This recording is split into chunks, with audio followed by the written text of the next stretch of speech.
This episode is brought to you by Case File Truth and Deception, based on the hit crime podcast Case File and Goliath. Wealthy businessman Casey Parker has been murdered, and it's up to you to solve the case. Trade evidence with other detectives and get to the bottom of the crime. Who's on your side? Who can't be trusted? Will you be the first to crack the case? Find out in Case File Truth and Deception game. Available online and in stores at Amazon and Walmart. Shopify presents cool sheets from AHA to... I suffered from the wrong kind of hot in bed, heat-induced insomnia. That was my aha moment. Bed sheets that keep you cool. Then I thought, how do I even sell bed sheets? That's when I had the idea that made it all possible. Signing up on Shopify. This is Possibility, powered by Shopify. Sign up for a free trial at shopify.com/offer22. Shopify.com/offer22.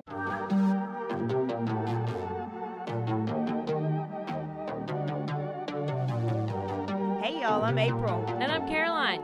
And this is your Bloody Happy Hour. Caroline, are you ready for this? This is your newest guilty pleasure. It's the bloodiest part of your week. Did we say something about it also being happy hour? Show did. Because we about to be sipping on some murder. Bloody Happy Hour. Hey y'all. Hey guys. We're here. This is April. And this is Caroline. Happy Thursday. Happy Thirsty Thursday. We are in this thing. We've been here for a while. And we are ready to get going. Yes, we are. So I think we need to start off with first, this is episode 1 of Kidnapped and Tortured. Kidnapped, Abducted, and Tortured. We still don't know what we're going to call it. You'll see it when we post it. Our new theme for the month of October. Halloween month. Halloween. And so we are starting strong. Oh my God. We're starting strong. I'm just telling you right now to brace yourself. But before we get to that, we got a couple of reviews we need to read. Mm-hmm. So this first one is titled, Love, April and Caroline. Chalk Bluff fan here. I'm enjoying your breakdowns of how everything goes down. Very informative and never boring. We may be neighbors. That she's talking to me because I live in Chalk Bluff. I hope you enjoy even bigger success. Keep up the good work. You should give Vanilla Crown and cream soda. It's the most awesome drink ever. Not sold in bars. Hey, I grew up on cream soda. I like cream soda. Okay. Mike's mouth might be watering, I think. It probably is. The next one is from West Steph, and it's titled Drunk Dateline Recap. And she says, Drunk Besties Recapping Dateline. I live. Emoji face. I love that. Maybe we'll be on Dateline one day. We gotta be good, though. Like as a reporter or something? Or like as victims? Oh, not victims. I mean, we need to get your code word going, so... I can't even talk about my code words. So that you're not a victim. She outed her own code word. I just came up with it like a day ago. Yeah, I know. Dang it. Okay, so next one is called Vocabulary Builder, and this is from Doc S. Hancock. So it says, after I just had to swallow all my spit in my mouth, I love the chemistry these two have, and they routinely crack me up. Another plus, well, every single week, without fail, I learn a new word and definition. So basically, listening makes you smarter. What have I said this whole time? Oh, my God. Oh, I'm so proud Dictionary. of everybody. Yes. Thank you, Doc S. Hancock. And I love her. I'll read one more. This is from Super Texas Mom. She says, these gals are killing it. Get it? Ice crunching, snot sniffing, eyes clanking, hushed whispering or sudden yelling. Whoops. Caroline and April are the perfect gals for me. I love the true crime, comedy, gold, happy hours with you so much. I used to call my extended family members while I was driving, but now I'm just tripping while y'all are sipping on some murder. Keep it up, ladies. Oh, love it. Screw the family. Let's listen to some BHH. I love it. Okay, and then this is titled Enjoyable by Haley BW. The most fun I have all week listening to the radio. Oh, hold on. Low power mode just came on. Oh, no. They are knowledgeable, do their research, and lend just enough lighthearted wit with superb timing. Keep it up, ladies. And let me do this one. Uh-oh. This is from Lady from Co-Town. And the subject title is meh. This is a 2-star. This is 2 stars. I like April a lot. However, I'm not a big fan of Caroline. She's just all over the place and a bit annoying. I wish they would stay on topic about a story. If it were April and somebody else and they stayed on topic, I'd continue to listen. But so far, I'm not a fan. Oh, she's asking a whole lot of us. Stay Those on were topic Stay on it. and replace my co-host? No way. Sorry, lady from Co-Town. Thanks for the review. And last one, this came right after our Basketball? Yeah, our Patrick Dennehy. That summer, I was training for triathlon. She's a badass. One of my bicycle training routes took me within yards of the body. 4 days. Creeped me out when they found him. I have never cycled that way since. Lots of new information that I hadn't heard before. That's from Herc Shorty. Herc Shorty. Y'all, we love the reviews, good or bad. We like to read them, and they make us feel so good. All inside. comments matter. Yes, so please keep reviewing. And if you're on Twitter, we got a lot of BHH action on Twitter. Did we really? Not really. It's just me. It's just me, you, and Sweet Pea. It's just me, you, and Sweet Pea talking to each other about whatever, and we're retweeting a bunch of things, like keeping up with all the different cases that are going on around out there. So if you want to keep in the know or maybe see who we're talking about, because well, and I want to say too, like on our Facebook page, Bloody Happy Hour Podcast, we are almost at 1,000 people. Almost at 1,000 so followers. I need, if you're listening right now and you have not liked our page, I need you to go and like it and even share it, because we have we have 955 followers. So what's the difference? 45? If Sweet Pea was here, he would have had it real quick. Don't even get me started on Sweet Pea. Okay, so go like and share our page, because I want to be at 1,000 by mañana. Yeah, and maybe Instagram comment too? on some comments. Yeah. Let's have conversations. That's how we actually got Tiffany on here. Yes. Was because she commented on one of our posts and was like, I would love to have a conversation about this. I've some interesting takes on it that you might like to hear about. So we need to get more people to comment on that. Yeah. And if you have a story, send us an email. Send us an email at bloodyhappyhour@gmail.com. Are we ready? April, what is your story? Who is it about? What's going to happen? Do we need to take any precautions? Do we need to sit down, stand up, do a couple burpees or squats or jumping jacks, or just like do we need to have, I should have brought whiskey. I don't know. Listen. I'm trying to. I think our Killer Athlete Month was pretty tame. Yeah, it was. Like, it wasn't like, yeah, like we were doing about to real get into harsh, some gruesome things. Oh, that was just, I think that was like our pregame. I don't know. Like, we took a little break that month and we gave you some good stories, but they just weren't like intense. Yes. Hardcore. Chopping up people and because we were getting a little we were getting a little crazy for a while. Well, the Lawrence Singleton, the one that just like that was we that was one of the first ones we recorded. That was the lube for this month, right? Like that was the lube.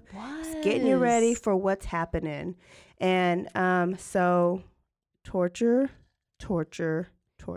kidnap and torture. I have to tell you, if you have a daughter, I don't have a daughter. I don't know what I would do if I had a daughter. Like, I was my mom's daughter and she made me a little paranoid.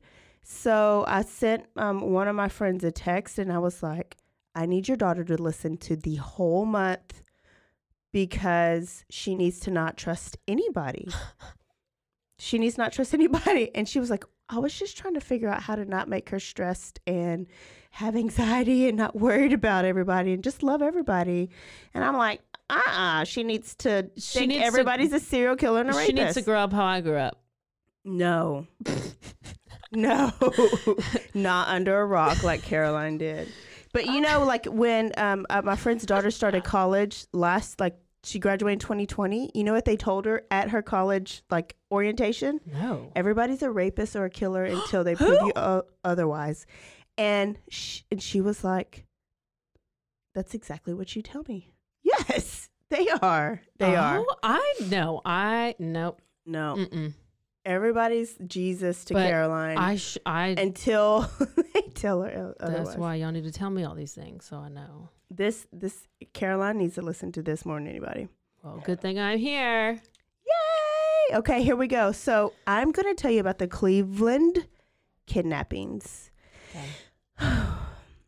You gonna make it? Are you gonna make it? I'm real concerned. I don't know. I'm real nervous about it. I have done so much research. Get you a drink. Get a drink. She Like have some talking about shot this. glasses on the side. I'm probably going to tell you when to take a shot.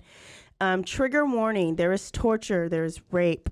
This guy is a total shitbag alert. And I'm sorry, Mom. Other cuss words may come out. Let me tell you, she told me, she was like, because, you know, growing up, we couldn't say like crap. We couldn't say like suck, like weird word. Like you had to use substitute words for everything. But then substitute words were even bad. Like what the fork? Oh, that drives me crazy. But we would not be allowed to say that. I used to say what in the firecracker, and she was like, "Hey, that is just a substitute word, and that is just as bad." Substitute word. So, Mama, I'm sorry now. I got in trouble once for I like to always read the lyrics of a song so I can sing the whole song. And I had like printed out lyrics like a rap song. And so my mom found the lyrics and she was like, "How dare you print out these lyrics? This is terrible. What are you listening to?" And I was like, You don't really, back then we didn't pay attention to what the word said. I just wanted to sing it all. So my mom was like, "I'm giving you permission now to say crap because I say shit so much. So now I have permission to say crap." Oh, you do now. Now that you're 40 years old. Oh, that's so nice. Thanks, Mom. Mama. Thanks, Gigi. And she's going to go she's going to lose it today. So. Sometimes I'm like, just don't listen to this episode. Yeah. But this is so good. She's got to listen to it. Okay.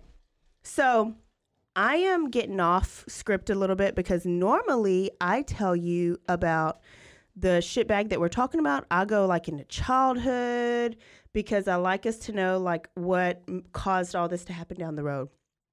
Ariel Castro, don't deserve it. Like if you want to know what happened in his childhood, then you can like research that. But I'm not even going to it because I don't need anybody having like 1 cent of remorse for him. So Ariel Castro's childhood, was it bad? Who gives a shit? Who gives a shit? He does not deserve it. She does not. He does not deserve. Is this the worst one you've ever done? I mean, it's pretty bad. It's pretty bad. I have no idea. I've never looked him up. I didn't even know if it was male or female because it was Ariel. But And that's like my favorite name, and I hate that he has this name. I hope I have enough drink. I just looked at him. Don't. He your looks eyes like one of my old teachers. Oh shit, he probably was. Okay, so this story starts off with a girl named Michelle Knight. She was born April 23rd, 1981, so she's 40. She's the same age as me. We were born in the same year. I just closed her laptop. Okay, so her mom's name is Barbara Knight. That was Catherine Knight's mama's name. Was it? So I don't even got to say much about her mama because she was just as shitty as Catherine Knight's mama. Oh my God. I hope your mama's name is not Barbara Knight, y'all. Any listeners? If it is, you better run. Yeah, what's it called when you divorce your parents? Emancipation? Wait a second. No, I think it is. It is, but not the proclamation. It's just emancipated. Y'all. She's been smart all day today. At least for an hour, which is amazing. And a half. I tell you, is that ginkgo biloba that somebody sent me. Look at that. Okay, so she was real small. Like she probably would have went to Caroline's waist because she was 4'2". Oh, yeah, that's probably like Lacey's size. And her nickname was Shorty. But like Michelle lived she was born into a horrible life. She started off in extreme poverty. So her earliest memories was living in a station wagon with her family, mom, dad, twin brothers, and then some cousins. And so simple things in life were taken like for granted. So like a shower, she didn't get them. Brushing her teeth, she couldn't do it. Meals, didn't have them. And she was the oldest, and so she kind of felt like she needed to take care of like her siblings. So she would even deny herself those little things just to like let her little twin brothers get it. So she had to grow up real quick. At one point they did rent out a house, but there was like 12 people living in this house because they were poor. And so the more like friends and family that came in, like the cheaper it would be. So they lived in a house for a little bit. And so she had like random family members, males living there. So what usually happens when you have a daughter and you let random men live in your house or just come into your house? Nothing good. Nothing good. Well, so by the age of five, Michelle was getting sexually assaulted by a male family member. I'm reading her, like I read her book, and so she never really names him. We just know it's a male family member. Started at 5, and it continued till she was 15 years old. I just don't, what? At 5-year-old. I know, like, what? Awful, awful, awful. So, I don't understand. And listen, so usually, like, sometimes when kids have a bad home life, school is like a good escape. So they come to school and like school is a good thing, but not for Michelle. She was bullied because she was like dirty, like 'cause she didn't get to shower. She was like short. And she missed a lot of school because they were homeless so much. So then she was like behind. I think they put her in special education at one point. And so she was just over it. She was over school. She was over her life. Like she hated it. Yeah. Yeah. I mean, what? Yeah. So by the time she is 14, she's like, I can't live here anymore. So 1 week before Thanksgiving, she sneaks her abuser some sleeping pills because she would hide in closets so he wouldn't come rape her. Well, he did. She would like even not take showers even more. This been going for 10 years? Yeah. Oh my gosh. Started at 5, continued on till 14. She was, well, now she's 14. And he's still raping her. So she's like, I gotta go. So she sneaks him some sleeping pills and she grabs her backpack with her spiral and her pens because she loves art. She loves to draw. And that's the only thing pretty good that she can do at school. And she ran away. She had 3 outfits that were like Goodwill. Like this is the 90s-ish. She said they were like 1960s clothes that were like dirty and worn. She had 1 pair of panties. She took everything that she had and she put in this backpack and she ran away when he passed out.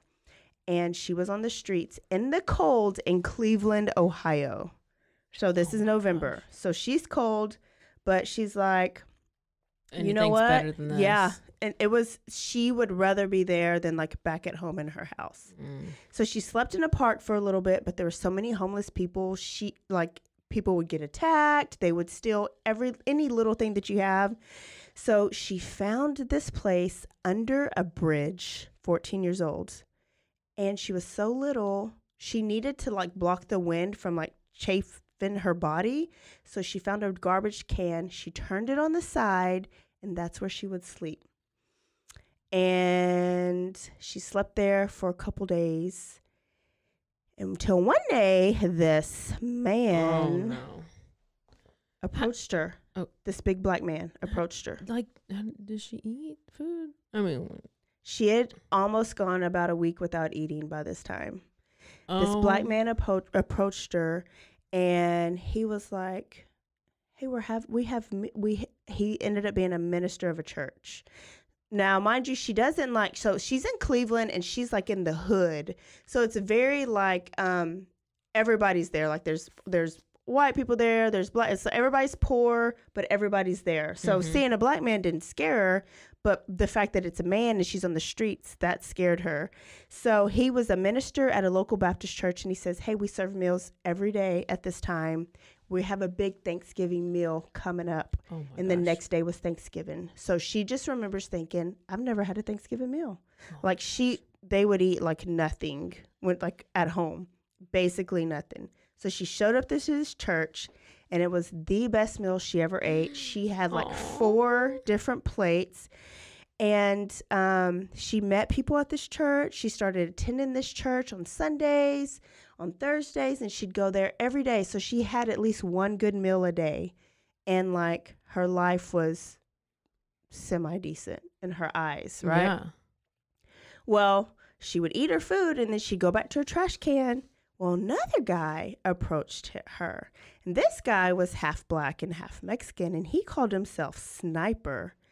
And I'm like reading to this, and I was like, Sniper, okay, come on, Sniper, what you gonna do? He offers her to come and live in his house and offers her a room. He's like, oh, I see that you're homeless. Why don't you come? I got a room for you. Just come on here. I got a job. You know, I'll pay you. And she's like, what? What? Like, what do you think when you hear something like that? What What do you think's about to happen? Nothing good. Nothing good. No. I'm like, You just escaped. you're about to be somebody's hoe. He's a pimp. Yes. You just escaped. Now you're going to be in this Hoe house. There's some hoes in this house. There's some holes in it. So now you're being annoying and not me. Oh, I'm sorry. Oh, dang it. I think we switch roles every other podcast. Are you saying I'm annoying? So, okay. He's offering these things. So in her situation, she's like, you know what? I don't got any money. Like, I only get my 1 meal a day. It'd be great to have some money. So she goes with him to this house.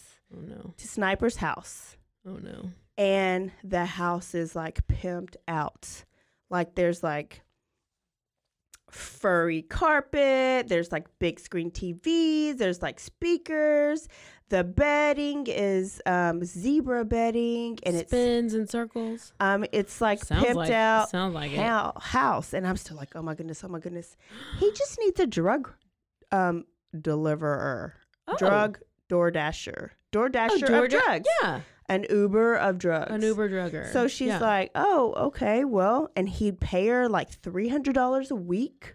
oh my gosh. All you do is deliver this, and here's a room for you. She's never had her own room.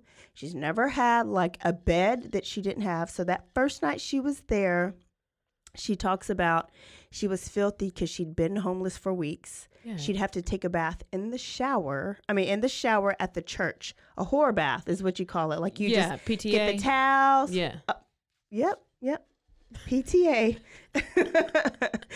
And she says, you would not know like how dirt like just like cakes up. Oh. So she takes an hour-long shower.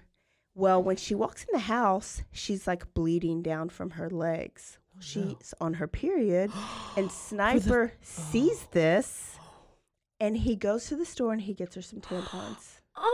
And he takes them upstairs, and he says, this is my room, but you can have it at yours. Oh, Sniper. I know. Oh, so Sniper. then Roderick, there's another guy that lives there named Roderick, and he's Saudi Arabian, and he's got like this weird accent. Well, Sniper met Roderick on the streets, Mm-hmm. and he did the same thing. He took him off the streets, and he's like, hey, all you gotta do is like sell these drugs for me, no big deal. Oh, I'm getting nervous. Something bad about to happen. Oh, hell. So we got Michelle is living her best life in this house with Sniper and Roderick. Like nothing inappropriate ever happened. They are brothers and sisters, and I love this for her because she's never had like a family unit.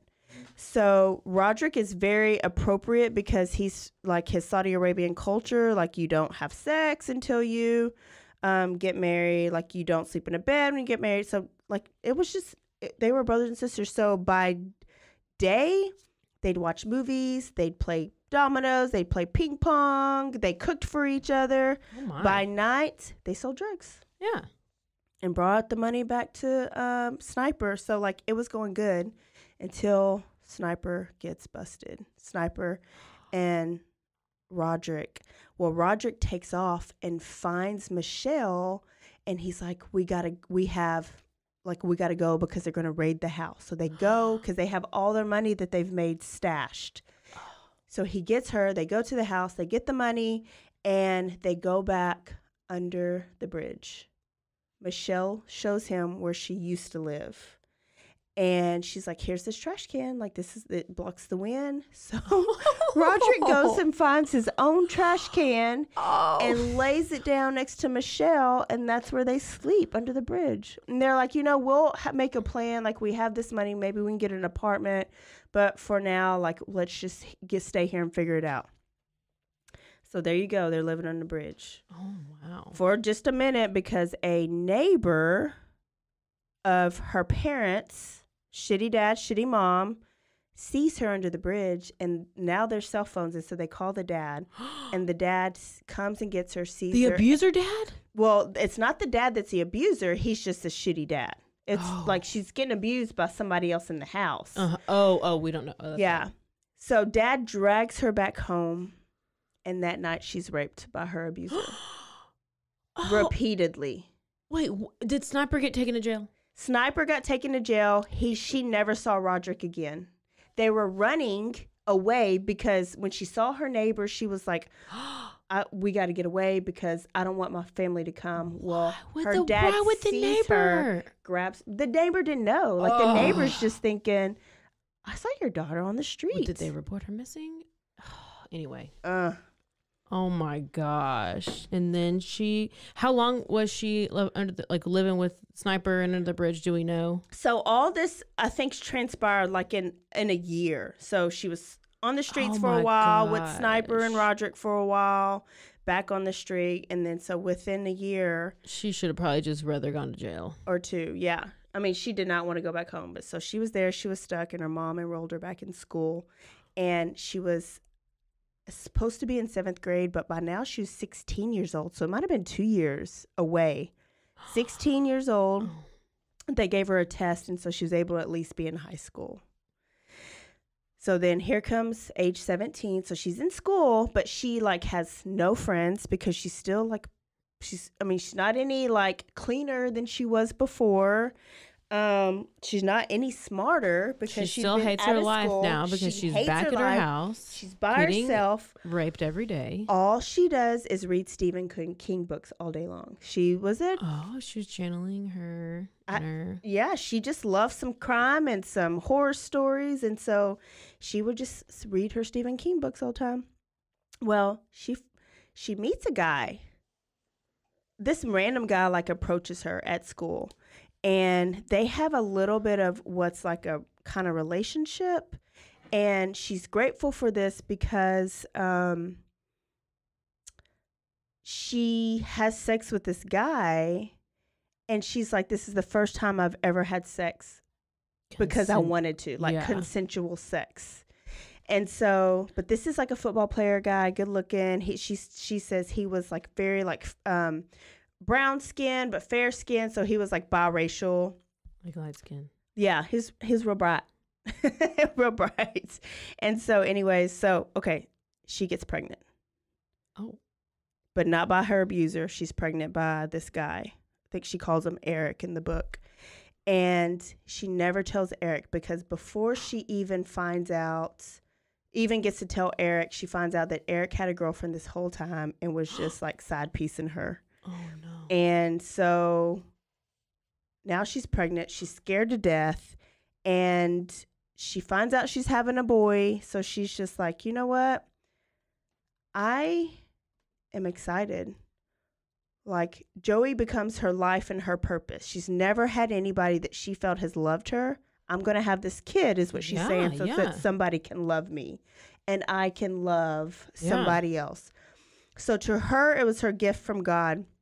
And up to now, she's like, didn't believe there's really a God. Like, she would even go to church and like she heard these gospel music and she heard the word and she would like go back and forth. She was like, but if there is a God, like, why am I going through this life that I'm going through? Yeah. This was like her one of her, like, I don't even know what the word is, but basically she was like, there maybe there is a God like if I can. Realization. So Joey is what she's going to name the kid. Okay.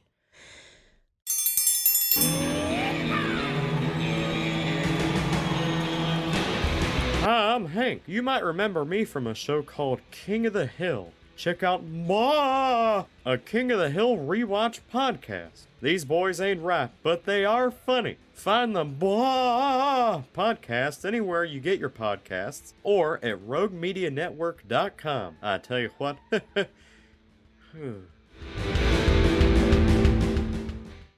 But now she knows she needs a job. Yes, so you do. Joey's born.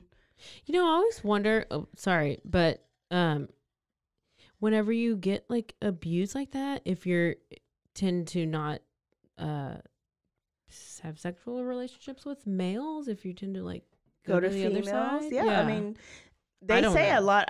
I'm not lesbian, but I know a lot of lesbian people in life that had past trauma.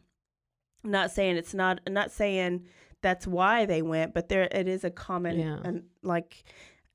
I'm surprised think about she it. wasn't Like if scared to like. Yeah. You know, because you just have to have these like visions and flashbacks. Yeah, and stuff. flashbacks of a penis and things. Penis.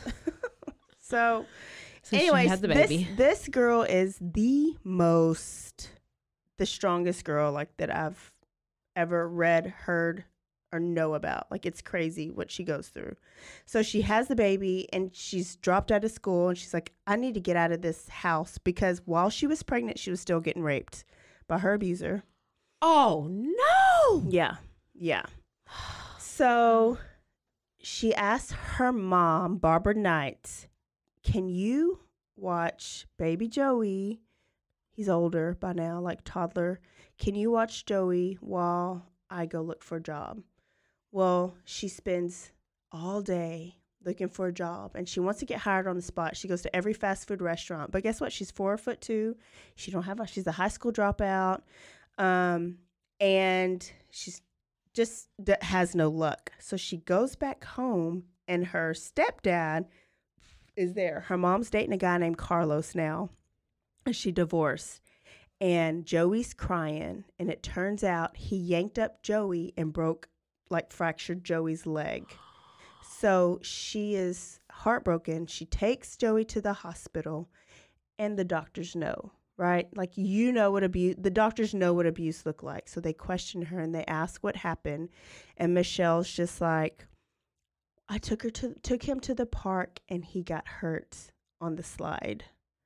Oh, no. She was scared to tell the truth because she knew what would happen. Like, she was so scared to have Joey taken away. Well, turns out Mama's boyfriend Carlos, that actually fractured his leg, is a mean drunk, but a genuine sober person. So he called the hospital and he confessed to what happened. He says, it was me. I did it. And so the doctors approach her and they say, Carlos called us and he told me what happened, but we still had to call CPS because of the situation you and him live in. Yeah. They can't save her because she's by this time 17-ish, but they can save Joey. So this is her last night that she gets to spend with her son. And in the book, it just talks about how hard that night was, because she had to tell her kid, like, you're not going to be with me anymore. Oh, my So CPS comes, Child Protective Services comes. Joey was removed and put into foster care. Michelle is devastated. But there's a court date coming. Okay? Court date coming up. Mm-hmm. A couple days later. Well, remember, she has no support.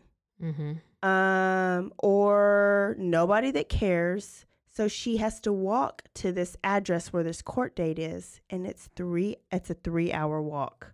Oh, my God. A 3-hour walk just to arrive 15 minutes late, and the judge yells at her. And she doesn't even get to say her part and, oh my gosh, advocate for herself. So she can't catch a break. And I hate this for her, because all she wants is to be a mom to her kid. Well, he's been shuttled from foster home to foster home, right? Oh, gosh. And she has to find rides. She gets 1 hour visitation every couple weeks. So she has to find rides. Sometimes it doesn't happen. And she's like, you know what? I'm never going to get my kid back if I don't leave this house with my mom and Carlos and this person who's raping me. Like, this is no place. So she has a cousin named Lisa, and Lisa's older, and Lisa has a job, and Lisa's like, okay, come live with me and I can help you get your kid back. We'll work together. And she's introduced to another cousin named Deanna, and then Deanna has a friend named Emily. Well, Emily's last name is Castro. Oh, I dated a guy with last name Castro. Well, Emily's daddy's name was Ariel. Okay. Okay. So was the guy you dated's dad Named Ariel? No. Okay. I was about to And they interview weren't you in right on the Cleveland. spot. And they were not in Cleveland, and they were Mexican. Are these people Mexican? Puerto Rican. So Michelle's like very, of course, depressed, right? Yeah. So she's hanging out with her cousin. She hangs out with Emily. And while she's with Emily Castro, daddy named Ariel, Emily talks about her dad a lot. And she just says how she doesn't live with her dad because her parents got a divorce. He drives a bus for the local elementary. And she even showed Michelle pictures of her dad. So Michelle doesn't think, I mean, like, she's just like, oh, whatever. It's great to have it. You know, it's just my friend's dad. Like, no big deal. Well, she lived with her mom, Emily? Emily lived with her mom. Yeah. She just decided to show her pictures of her. Anyway. Yeah. Yeah. Okay. I mean, okay. she even heard like Emily and Ariel on the phone, and they just had like a good conversation, you know? Yeah. With Everything daddy, seemed daughter, normal. everything seemed normal. Yeah. So now it's 2002. It's August 23rd, and she has a big appointment with social services because this is going to be the appointment to start the process to get Joey back. Yeah. So it's been a bit. And so the social services is like, we can give you a ride because you need to be here at this time. Yeah. It was like at 2:30. Okay, so she was trying to get to this appointment. Well, she had a family member that said, oh, yeah, I'll get you there. Don't worry about it. Well, so she denied the job from social services. That's fine. She denied, not the job. She denied the ride from social services because she was like, my family member's going to give me a ride. At the last minute, family member says, I can't do it. So she's fumbling around and she's like, okay, I think it's over here. It's going to take me at least 2 hours to get there. I need an hour to get ready. I need to leave now. She asked cousin Deanna, can you walk with me? Okay. So her and Deanna are walking around, looking for this address, and they cannot find it. And it's getting closer to the date, closer to the time that she needs to be there. So she's about to be like done, like worn out. And she's just like, I can't miss another one. Like she's had to miss some before because she didn't have anybody to take her there. So she tells her cousin Deanna, go back home. I'm going to walk around here and I'm going to ask some directions and just see if I can maybe get a ride. Because she doesn't want to give up. Like she feels like she's giving up on her son, on Joey. So Deanna goes home. She walks into a Family Dollar because it's hot. It is August in Cleveland. Like it's the middle of the summer. And she's getting something to drink. And she asks the cashier, do you know where this is? And she has her paperwork and there's the address. And the cashier's like, no, I don't know where that is. I don't know. Another person in line says, oh, I think all you do is go up 2 blocks and take a ride, and I think it's over there. Well, there's this other person in there, and he's shopping. His name is Ariel Castro, and he's overhearing that this girl's looking for this place. So he walks up, and he goes, hey, I know where that is. Motherfucker ain't even seen the address. I know where that is. You want me to take you? It's just right up the block. It's on my way. I live on the way. And Michelle is thinking, this is my angel, my saving grace. If he gives me a ride, I don't have to walk. I can be there right on time and I can see Joey. I can have my appointment, like everything's good.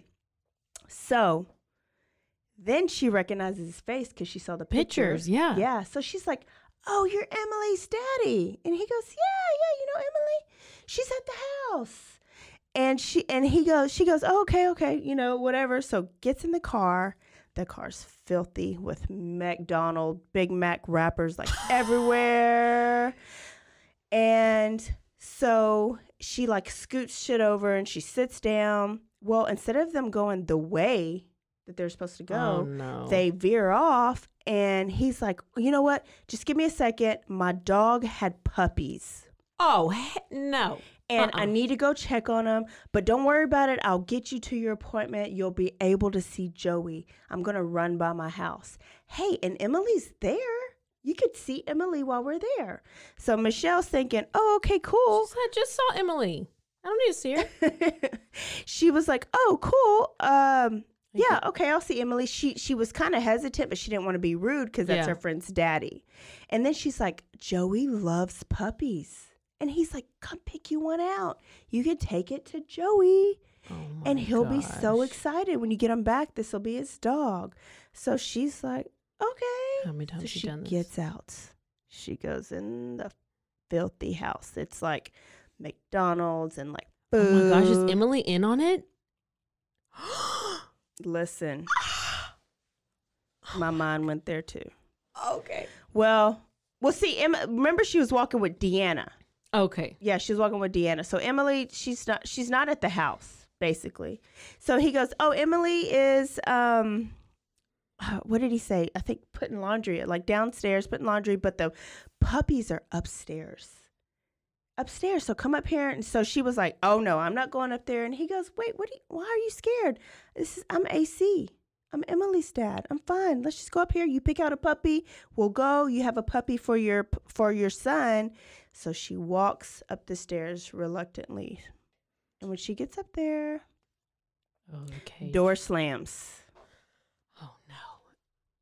She had no idea that when she walked up those stairs, she would be trapped for 11 years. 11 freaking years. Ariel tied her feet up with these cable wires so tight that her feet went numb and it like cut open her skin like they were so tight. When he tied her up, he pulled down his pants, masturbated on her, threw his jizz on her, and then he like hog tied her up. And she was in the air, like suspended, hog-tied, like a foot off the ground. He stuffed a dirty sock in her mouth, duct taped it, and left her there hanging. For a while. Like all day, all night until the next day. And when he left, he turned up the radio so loud it busted her ears, but so in case she screamed, the neighbors would hear it. He played salsa music. And would they not hear the music? Huh? They would hear the music? They would hear the music, but I mean, like, it's Ariel Castro playing salsa music. Like, that's no big deal. It's like, it just happens. He was actually in a band. So hearing salsa music coming from his house all the time was no big deal. So salsa music's playing. She's like suspended up in the air, hog-tied. He comes back a day and a half later, force-fed her a McDonald's sausage, egg McMuffin, whatever. This is why there's no ever a reason to ever eat McDonald's. We already talked about this. You go there for the ice cream machine don't ever work. Always broke. McDonald's, like Ariel Castro is your. Oh, I want only a white meat chicken nugget. It ain't even white. Chicken. Give me the dark meat. I just like the barbecue sauce. You don't even want their chicken. Well, I mean, so did that other guy when he called in that bomb threat because they didn't give him his barbecue sauce. So when he untied her, he threw her on the mattress, dirty mattress on the ground, like nothing on there, and he raped her for hours and hours. Then after he raped her, he rolled over and he cried. And he blamed his childhood because he was raped. And he was beaten. And because of that, that's why he beat his wife. And that's why his wife left him and his kids left him. So that's why he needed her. So he was like, treated her like I'm on the couch in a counseling session. But Emily did not live with him. No, Emily lived with Even Mom. though when they got to the house, he was talking about telling her to go put she's putting the laundry up. He was saying, oh, Emily's, because she was like, where's Emily? He walked in the house. She's like, where's Emily? He goes, oh, but why would downstairs. she ask where's Emily if Emily doesn't live there? Because he said that Emily was at the house. He was just saying she was over there hanging out. And she knew he would go to hang out at his dad's house, but he lived with his mom. Like, hang out at her dad's house, but she lived with her mom. And then her purse, he saw her purse. And when he opened up her purse, he looked at her ID and saw that she was 21 years old. Well, she's 4'2". He thought she was younger. So then he's pissed because he wanted it to be a little girl. So he takes her down to the basement. And she says, you know what? I know enough to know that nothing good ever happens in a basement. He chained her up to a pole down there, tied her hands around her back, chained her up from her waist all the way to like her mouth, duct taped her mouth, and put a motorcycle helmet over her head, turned off the lights, and left her in the pitch dark for days. There was like a little bitty space where she could see if it's daytime or nighttime there. So she, like the day, it like just ran together. She was bruised. She was bloody. She was covered in pee because she couldn't get up to use the bathroom, and covered in semen from when he raped her. So his routine would be come downstairs, feed her Egg McMuffin, and stuff it down her throat with some orange juice.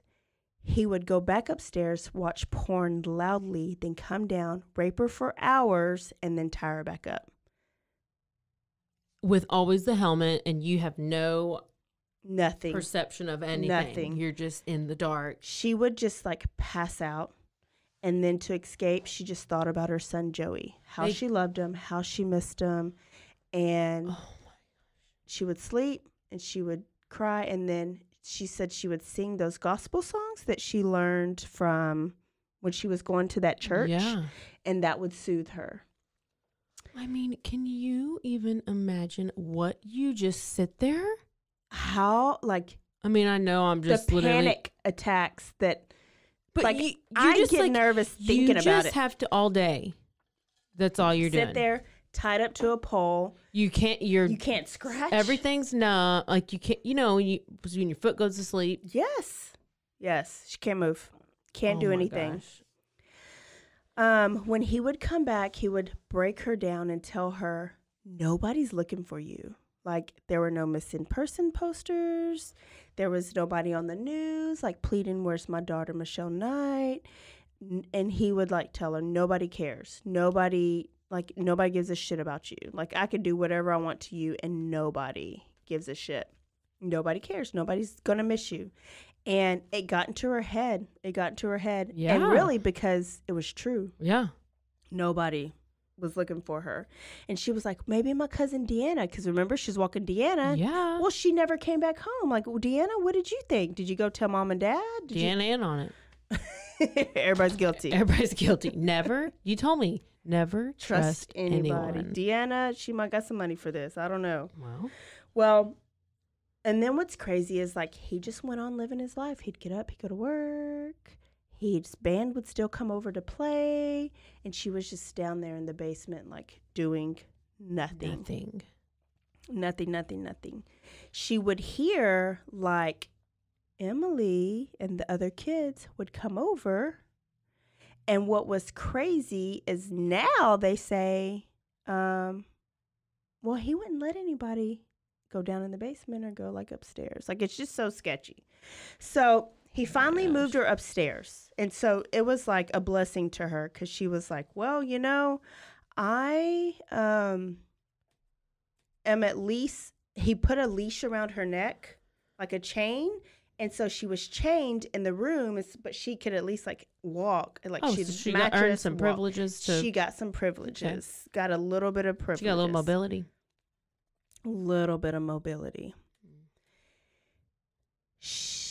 And then so what he would do is like he would play these mind games and he would be like, he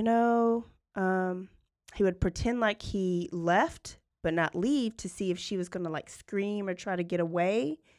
And if she did try to get away, he would beat her or he would withhold food from her for days or weeks. Is he trying to keep her? I mean, are you trying to keep her alive or what are you trying to do? He's trying to like train her. So that she's just fears him so much that she just like gives up. And she does. Oh. One day he randomly like bought her a puppy. Brought her that puppy because she was like, you know what? I'm going to get in his mind. He wants me to trust him. Well, she started telling him, well, I don't even trust you. You want to trust me, but I don't trust you. You promised me a puppy that first day I came. Where's my puppy?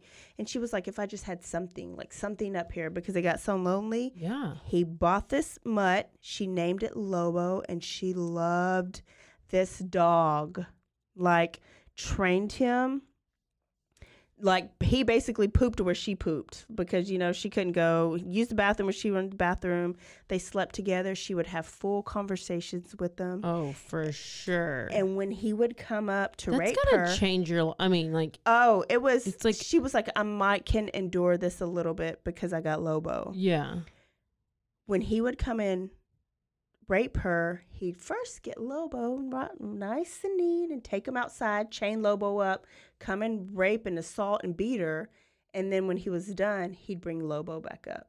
Well, one night he came in and he had too many Dos Equis and he forgot to take Lobo out. So Lobo jumped on his ass. Hell yeah, Lobo. Brace yourself. Oh. He grabs Lobo, snaps his neck.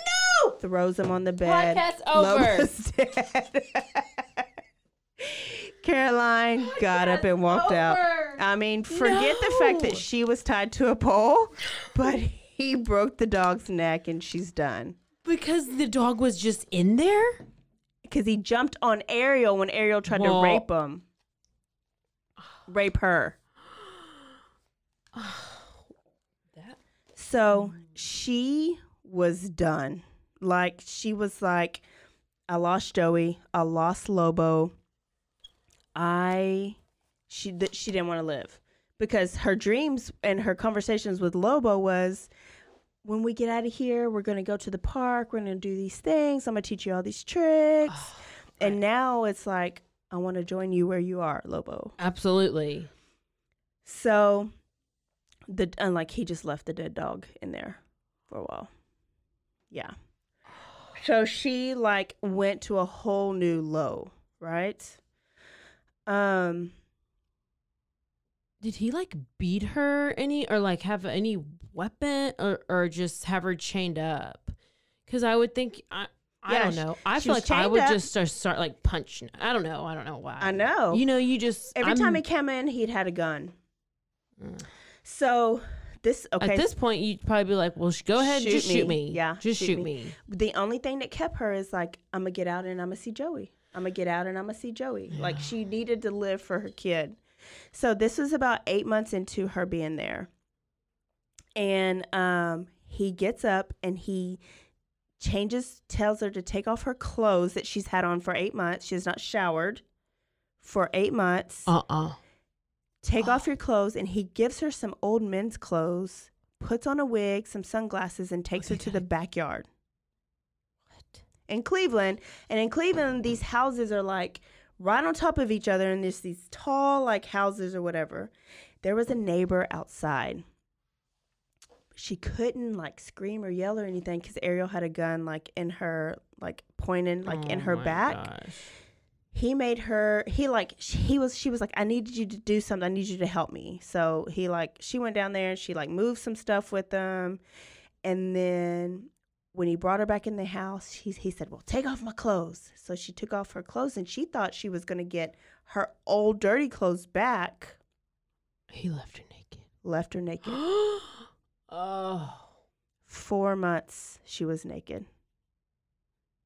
So that he didn't have to remove her clothes every time he came in there and raped him. So you think about Cleveland, like it's very, very hot.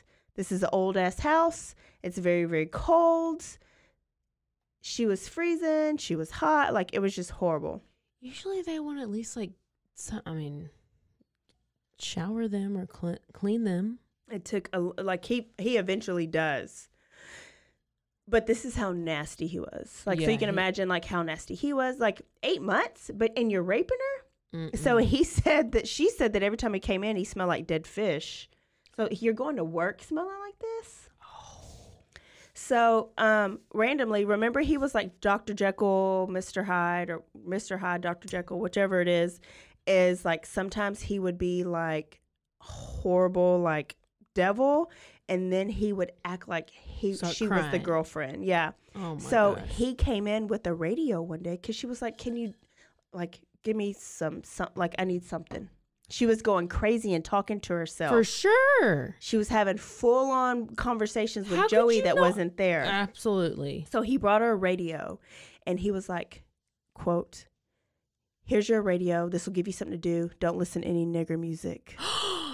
She was not a listen, and she was from Cleveland, and she loved her. So, like in the book, she talked about Whitney Houston. She talks about Neo. Like she just loved her R&B and some hip hop. So if he was there, she had to listen to something else, but she wanted to listen to.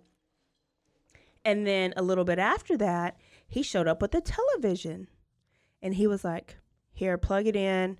You better not watch no nigger shows. I better not see Cosby Show. I better not see the Cosby Show on." Yeah. And so the irony. Yeah. Mm-hmm. So she talked about like how like racist he was, and he talked about like black kids beat him up on the playground or something when he was little. So then he hated all black people. Oh, I'm sorry. Oh my God. So now it's almost only a year after she's been taken. And it's April 1st in 2003. And 16-year-old Amanda Berry went missing. She worked at a Burger King. It was the day before her birthday. And she almost called in because she wanted to celebrate her birthday early. But she decided not to. So she went to work. Boyfriend was supposed to pick her up, but he was being an asshole and he didn't. So she had to walk home. Dun, dun, dun. Oh, no. Somebody offered her a ride named Ariel Castro. She said passed- said he had some puppies. Very close. So she passed by a maroon van and she saw on the inside a man and his daughter, and it ended up being Ariel and Emily. And she just kind of raved because she also went to school with Emily Castro. She waved, kept walking. They left. Well, she was still walking a little bit later. Here comes that van, but it's just Ariel, no Emily. And he stops and he says, do you need a ride? Offers his ride. He says, "Oh, do you need a ride? Emily's back at the house. You want to go see her?" Well, shit, you just had Emily. You should have asked me right then when you had Emily, right? Well, Amanda was like tired of walking, and she was like, "Sure, for sure." She had gotten in a fight with her mom, and she was like, "I'm not going straight home. Like, I'm sure I'll go see Emily." So she got in the van. They were going to go see Emily. And when they got to the house, she walks in, and she said, he says, "Oh, she's in the bathtub. She'll be right down. Just wait on her." He's so convincing. And so this was like 2003. So cell phones were in, but not like they are now. Yeah. Oh, yeah, but he yeah. saw that she had a cell phone. And he goes, "Oh, I'm going to go out here and I'm going to go check on the dog. But can I use your cell phone really quick? The phone's not working. Can I use it?" And she goes, "Sure." So she handed it to him. He walked out.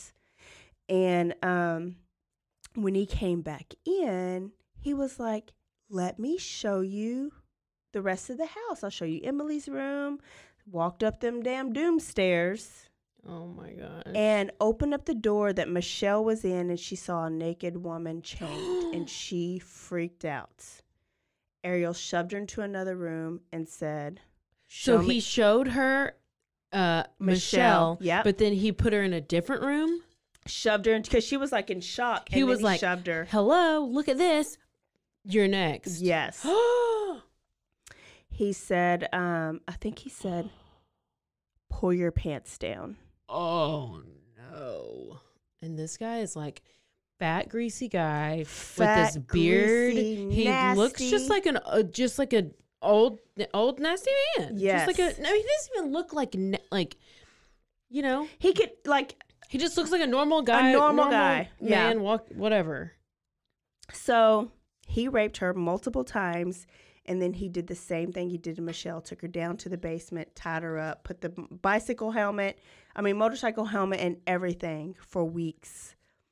Well, remember, Michelle has a TV, so she sees on the news Amanda Berry's gone missing. Her parents are all over the news. And 1 week after Amanda goes missing, remember he has Amanda's cell phone? Yeah. Well, he calls her mama on her cell phone, and he says, I have Mandy. She wants to be with me. And he hung up. He never called back. They traced it, but he must have destroyed the phone or something. Like the cell phone, it pinged within like 2 blocks of where he lived, but it was like 2 blocks of places that like they didn't know exactly where the phone call came from. And that cell phone was never activated again, so they never could like trace it again. What I hate is he used his daughter to kidnap both of these girls so far.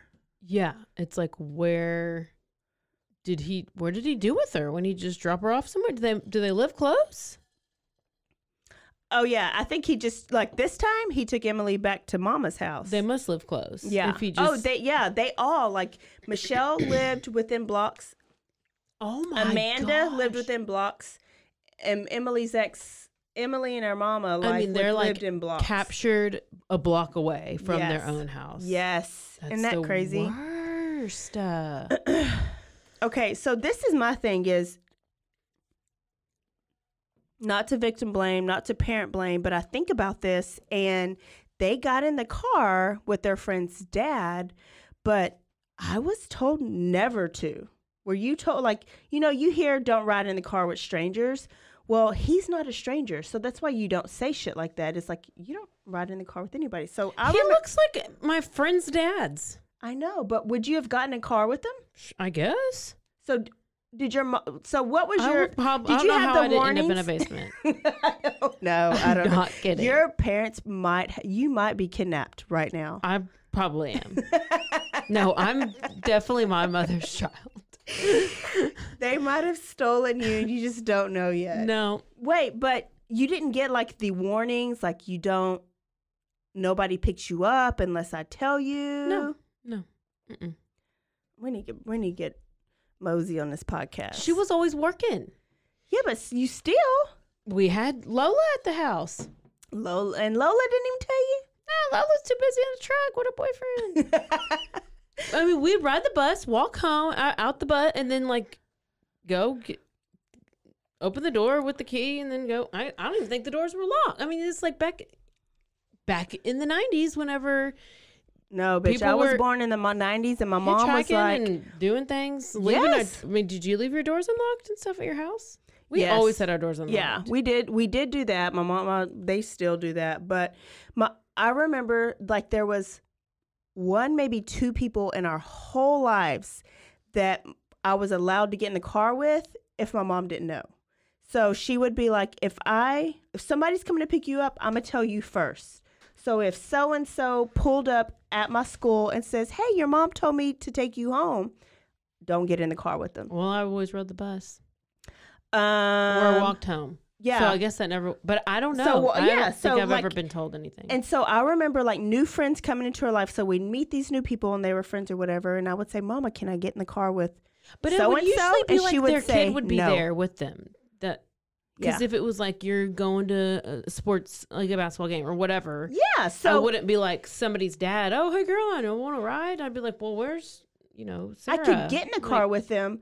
I would just know, like she would tell me so-and-so's going to pick you up if they were. Right. Or I knew I was going to so-and-so's house, so their dad was going to pick me up. But like just random, if I'm just walking down the road and uncle, like it was just nobody. We just knew, like you just don't get in the car. Yeah.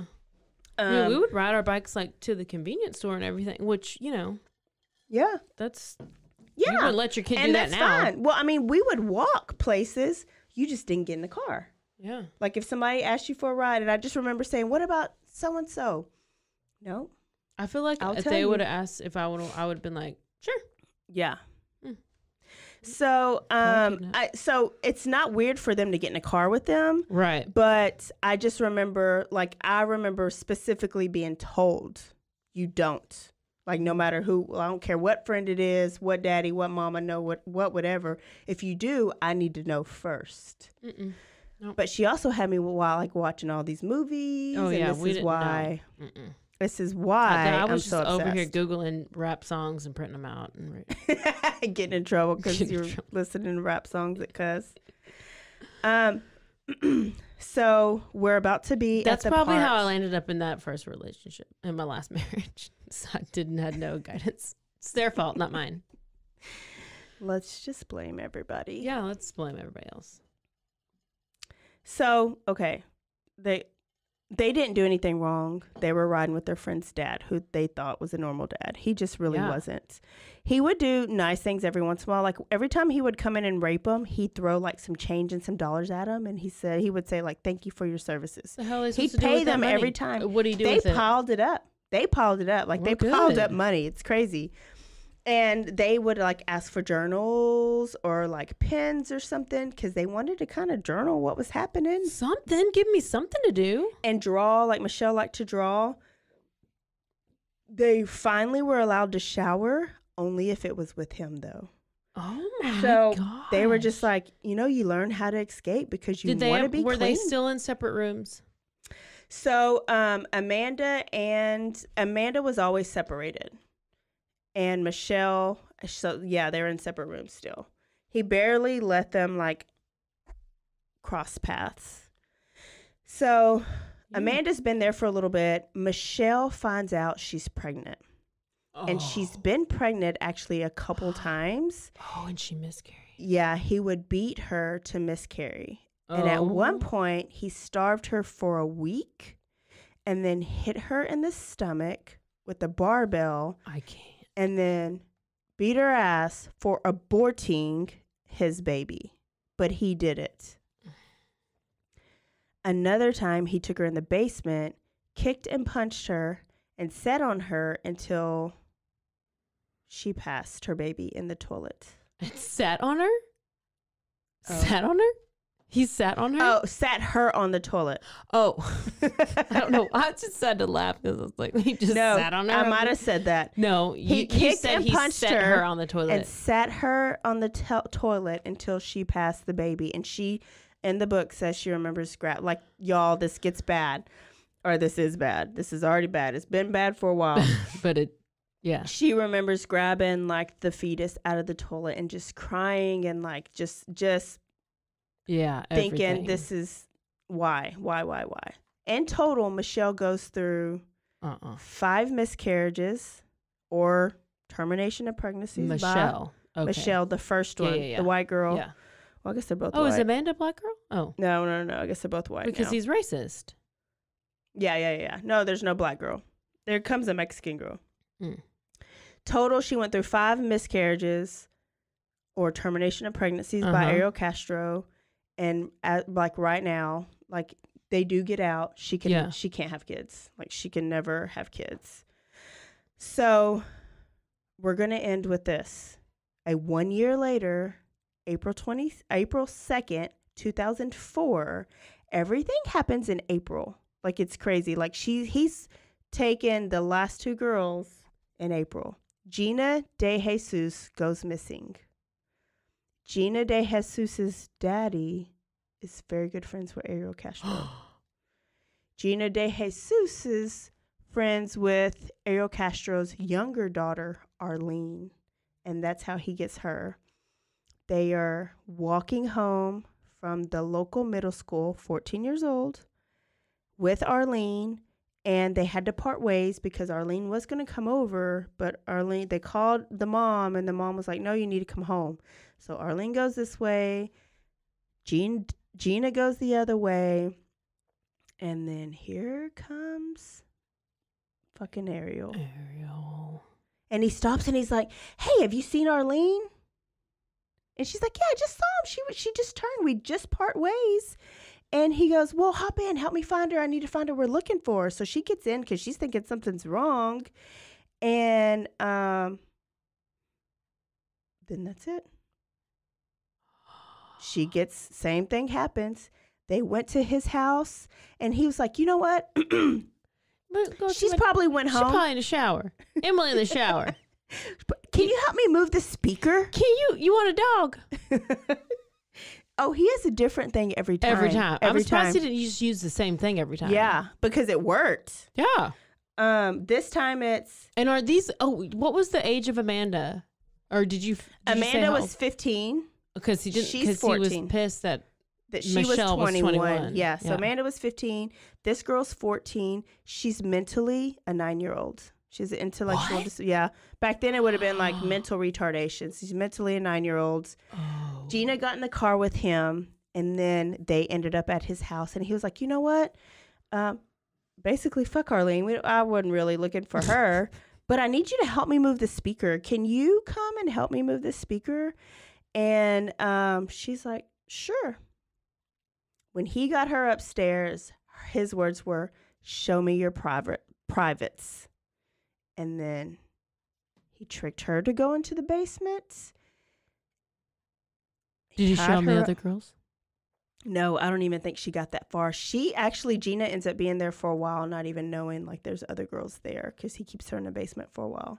So we're going to stop right there at Gina DeJesus. Okay, so when Gina gets there, where are the other two girls in the house? They're upstairs and they're in 2 separate rooms. Okay, and then Gina's going in the basement. And now Gina's going in the basement. He keeps them there like to get inside their minds keeps them there for weeks. I really hope the end of this, when we end it, that he is tortured real bad and he's in jail. And do not read about it. Cross your fingers. I won't. You guys, if you don't already know this story, don't read about it.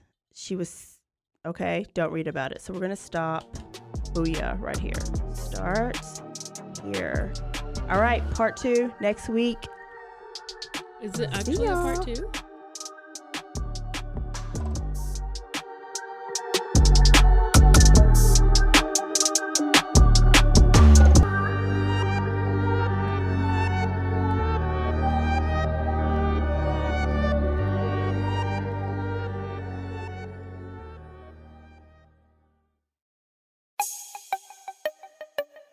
This has been a Rogue Media podcast.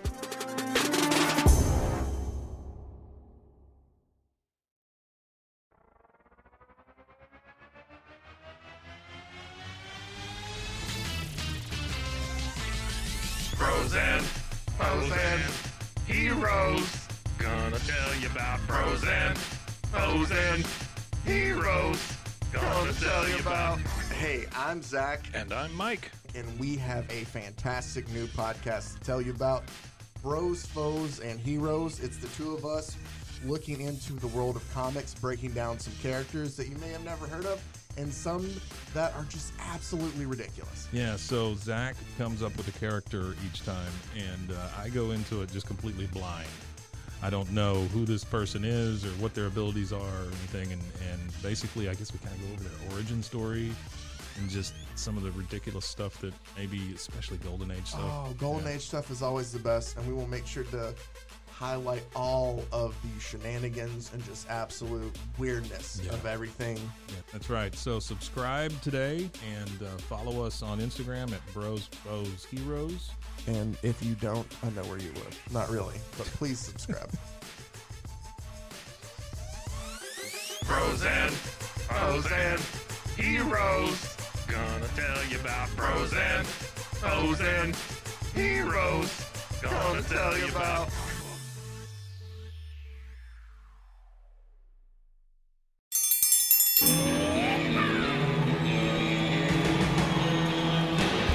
Hi, I'm Hank. You might remember me from a show called King of the Hill. Check out a King of the Hill rewatch podcast. These boys ain't right, but they are funny. Find the podcast anywhere you get your podcasts or at roguemedianetwork.com. I tell you what.